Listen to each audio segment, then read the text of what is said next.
This is a live look from the Midland Exterior Skycam network in Council Grove. First of all, you'll notice the pond frozen over with the extreme cold air that's moved in.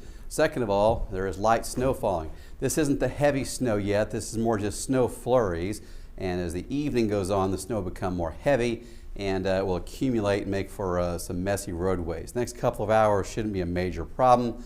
But again, the snow is just kind of beginning to meander in this direction. There's a live look over toward Abilene from Can Drive, of course part of KDOT, but candrive.org. You can check that at any time.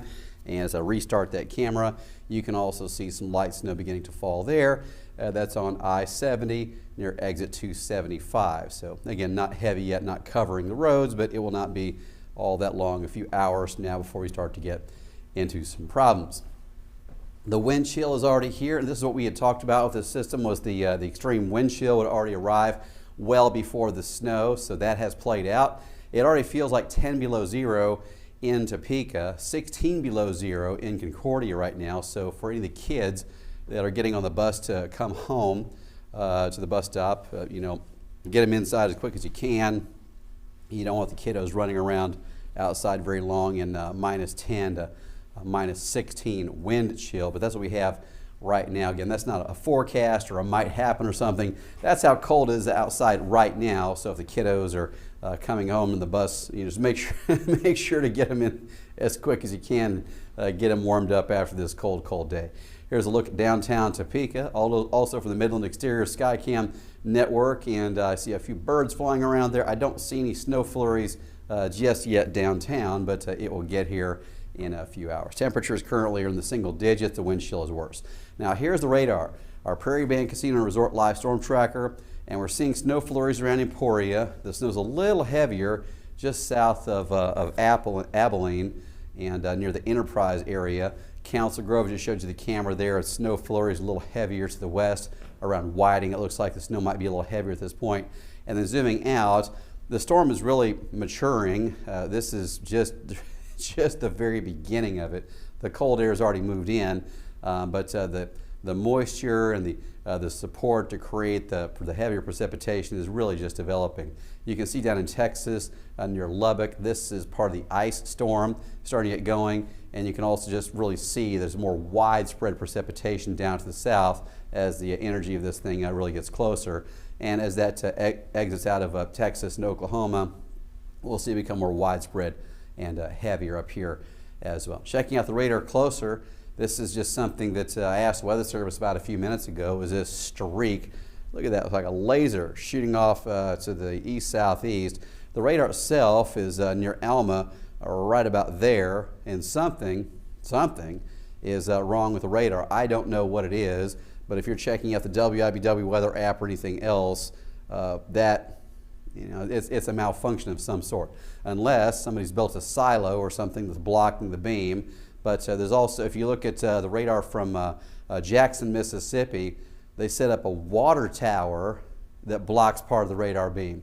Really, if you check out the Jackson, Mississippi radar, you will see a streak similar to that that's just blocking part of the radar, and just unimaginable to me why anybody would do that. But I want to know, and I asked the Weather Service. They're going to investigate it through the NextRad Operations Center that's all the way up to the higher ups at NOAA.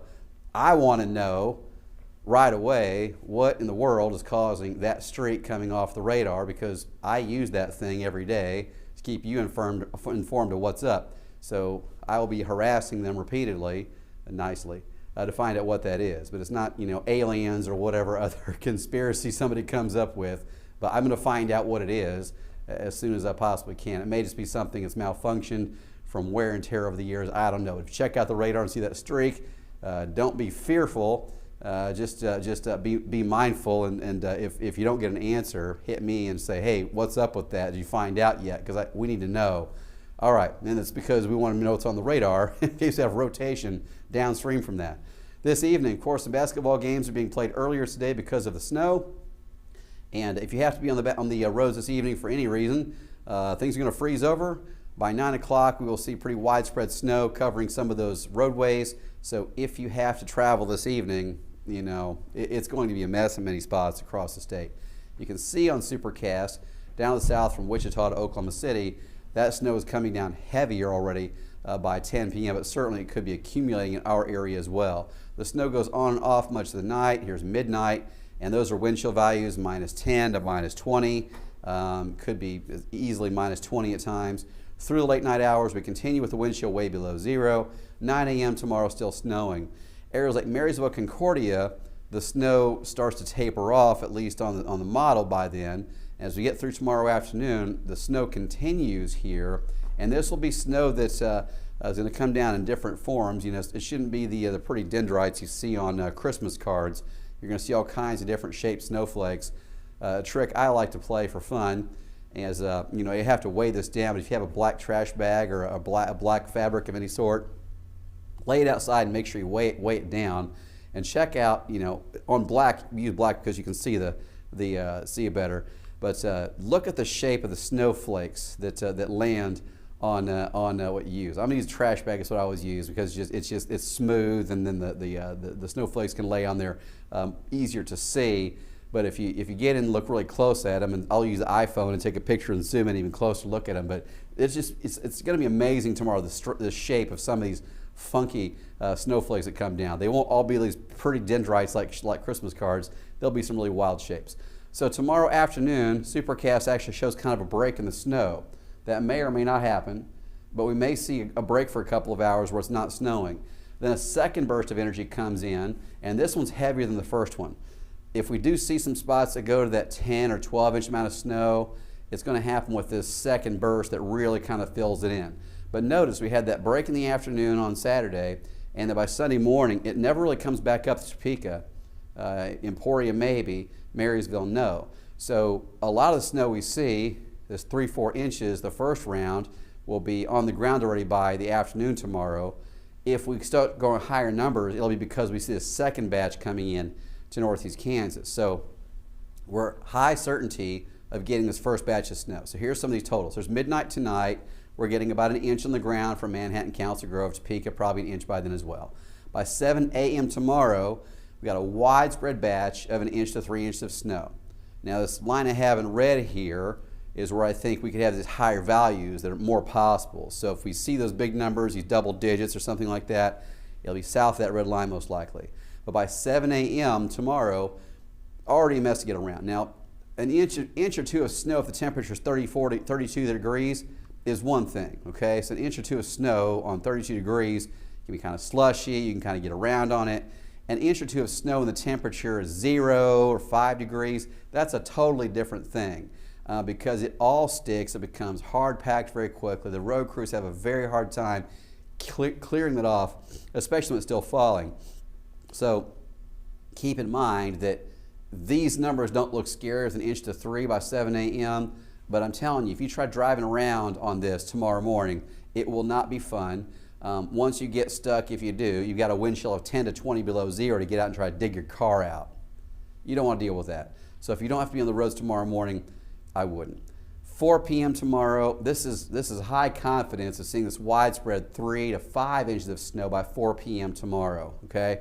So this is round one of the snow, and this is kind of the bottom end of the possibility here.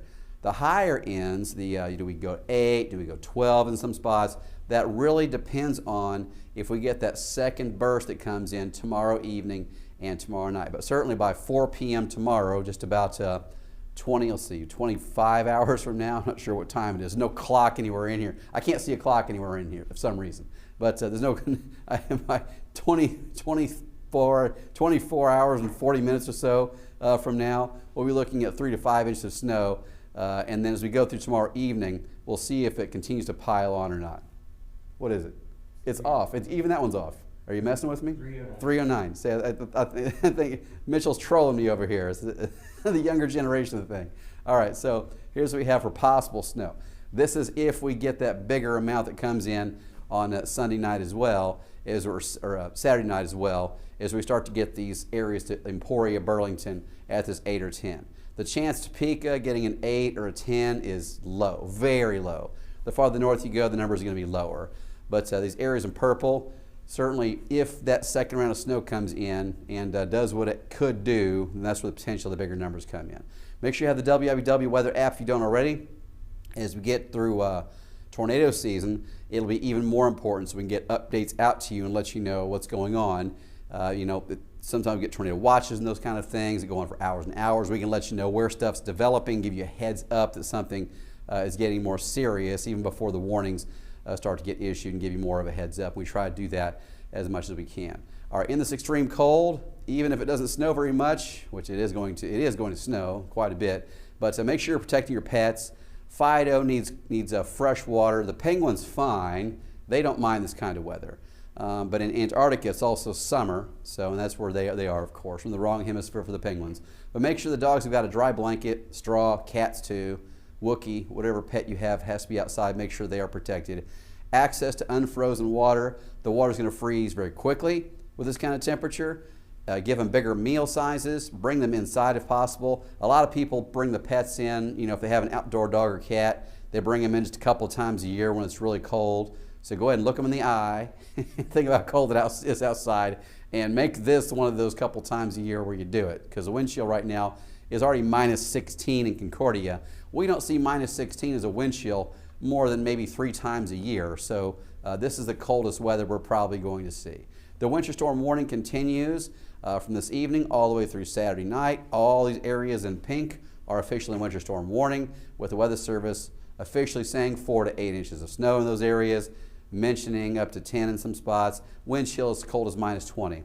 This purple streak along the Nebraska state line, that is a winter weather advisory. Now, down south, this is even worse. This potential for seeing a foot of snow or more is really from near Lubbock through Oklahoma City, Tulsa, up to Springfield, Missouri, Poplar Bluff. I have some friends and family there. My mom's in Dexter, so I've been calling and checking in on her a lot. I made sure that she and my stepdad got everything they need, that they're not going to be out driving around in this. I don't want to worry about mom out in the storm while I'm trying to cover the storm over here. So I make sure that she's prepped and in. They're good. They got all the medications. Everybody's all right, but they're going to stay inside and hopefully watch. They'll be watching Grant Dale over on, is Grant Dale right? Is that a KFVS? Grant Dade, that's him, KFVS. He's the chief meteorologist with a great TV station of the part of the weather, part of the Gray TV family. So they watch him over there in KFVS for storm coverage, of course, and then I call them individually.